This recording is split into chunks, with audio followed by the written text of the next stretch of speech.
The first thing I would say is that if you're dealing with someone who's depressed and they're really depressed, you should try giving them antidepressants. Because if they die, you can't help them. Okay, so if you're suffering, you are obligated, in a sense, to hold on to whatever rope someone throws you. And one of the things I do with my clients all the time, especially if they're really in trouble, is to tell them, look, I don't know exactly what's going to help you, but don't arbitrarily throw out any possibilities because you might not have that luxury. Antidepressants help a lot of people, and there are technical reasons why that's the case. So that's a simple answer. It's not relevant to what I already described, except that if you're offered a gift by your society and it works, try it. I don't care what your presuppositions are. Apart from that, lots of the time you see people who are suffering with depression, for example. There's a multitude of reasons, but I'll take one common reason. You could think about it as associated with the story of Peter Pan. Now, Peter Pan is someone who won't grow up, right? Now, the problem with Peter Pan is he gets to be king, but it's king of Neverland. Neverland doesn't exist. So, being king of nothing isn't that helpful. Well, one of the things that you often see with people who suffer from depression, and I'm not making a blanket statement about the cause of depression because there's lots of them, is that people who don't have enough order in their life tend to get overwhelmed. So, for example, if someone comes into me and see me and they say they're depressed, I always ask them a very standard set of questions. Do you have a job?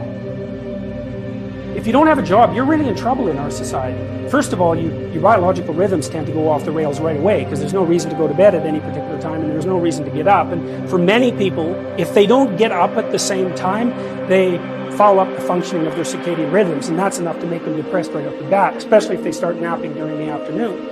They also don't have a purpose. People aren't good without a purpose, and this isn't hypothesizing. We absolutely understand the circuitry that underlies positive emotion. We know how it works. Almost all the positive emotion that any of you are likely to experience in your life will not be a consequence of attaining things. It will be a consequence of seeing that things are working as you proceed towards a goal you value.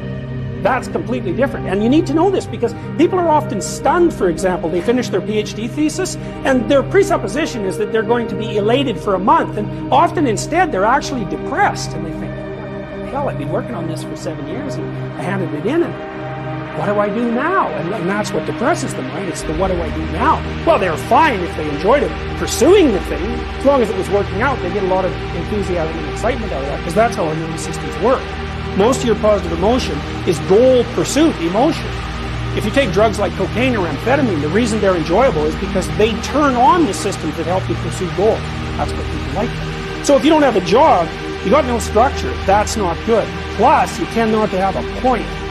So you're overwhelmed by chaotic lack of structure and you don't have any positive emotion. Well, do you have any friends? So sometimes you see people who are depressed with no job, they have no friends, they have no intimate relationship, they have an additional health problem, and they have a drug and alcohol problem. My experience has been if you have 3 of those problems, it's almost impossible to help you. You're so deeply mired in chaos that you can't get out because you make progress on one front and one of the other problems pulls you down.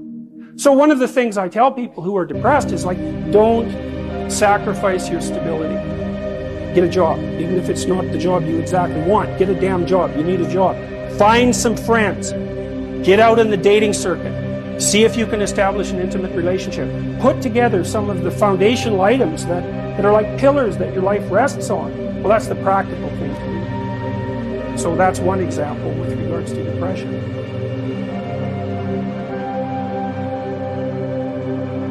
Well, the thing is, you don't just launch it on them, you got to negotiate with the person. And you also got to teach them to negotiate with themselves. And this is something that's very useful to know. You can tyrannize yourself into doing things, but I wouldn't recommend it. What I would recommend instead is that you ask yourself what you're willing to do. It's a really effective technique. It's like a meditative technique. So, for example, you can get up in the morning and you can think, well, I'd like to have a good day today, so I'd like to go to bed tonight without feeling guilty because I, didn't do some things I said I was going to do, and I'd like to have kind of an interesting day. So you got to fulfill my responsibilities, and I want to, enjoy the day.